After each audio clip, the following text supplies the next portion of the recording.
I know a lot of people have messaged you individually talking about struggling towards success or struggling with failure. So I wanted to ask how you see making a commitment to life fitting in with people's ideas of success and failure.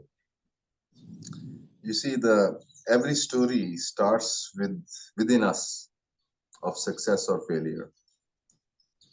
And there are a few reasons why this story doesn't work, because people's action is out oriented, that I have to do something out there. Hmm. They are only thinking of the target, but they are not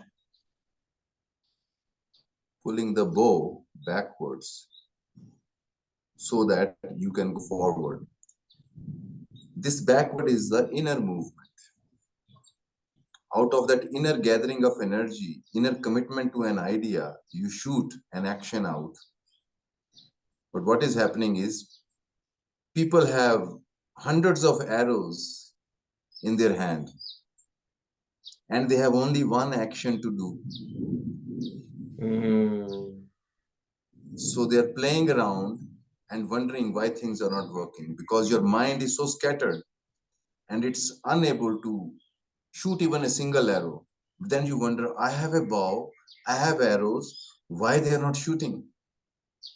Reason why they are not shooting is that you can shoot one arrow at one time, and with commitment you have to have where you are shooting, and for that how much momentum you have to gather. Swami Ramatirth, he said that if you want your desires to happen, desire it and forget about it. Leave it to your interiority to work for it. But if you're constantly thinking of your desire, you're wasting your action energy which brings result. You're constantly living off that action energy into fantasizing about the results, fantasizing about your future and what you will get when you do this, when you do that, how you will be so great. Then all this you are consuming, you are sucking off your creative energy which decided to make a plan and do something, and you start to suck it off, living a psychological pleasure, because we are looking for egoistic psychological sensation, pleasant sensation. Oh, I am doing this, and we tell 20 people I am doing this. You are not helping yourself with that, and you are only living off your own energy. So that is one. Other is that we have to understand that each desire, each action comes from your intention. You could be doing the right action for the situation, but behind it, if your intention is of doubt, if in your intention there is fear, if in your intention there is any dishonesty or cheating with life, that means that some people give money or help people or beggars, but they also take a selfie with it while they are helping and they put it on Facebook. So you are already, your ego is already using it for its own, what you say, gratification. So intention behind the action of giving somebody was not to give somebody, it was to gain accolades from people for your action.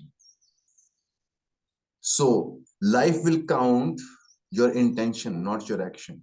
That's what in India we believe, that if you have to kill somebody, if you kill somebody and your intention is not of violence, but to, that situation demands that, it won't create a karma for killing. But you can even think to kill somebody but not kill somebody, your karma is of killing. So what we are doing is, in our own time, we are thinking hundreds of things which are against your goals, against your wishes or intentions. And that is namely is fear. You do an action, Hmm. then you're worried, and what if it doesn't happen? The moment you think it, you already created a possibility of it not happening. And Cosmos says, so be it.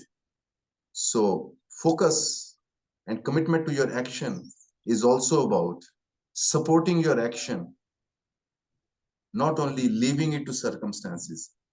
You're supporting your action while you're living your life. So this is not fantasizing your action.